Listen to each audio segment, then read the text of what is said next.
म त नलड्ने भनेर कसम खाँदै थिएँ, तर म आज यही देवीको अगाडि प्रतिज्ञा लिन्छु।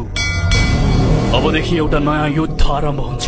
उसको ताकत, मेरो क्रोध, उसको अहंकार र मेरो यो घमण्ड बीचको जंगको सुरुवात हो।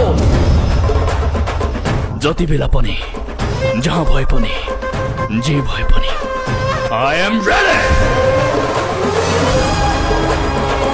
न्यायाधीश घुस खान्छन्, वकिल घुस खुवाउँछन्, हामी घुस खुवाउँछौँ, कति घुस खान्छन् न्यायाधीशहरूले?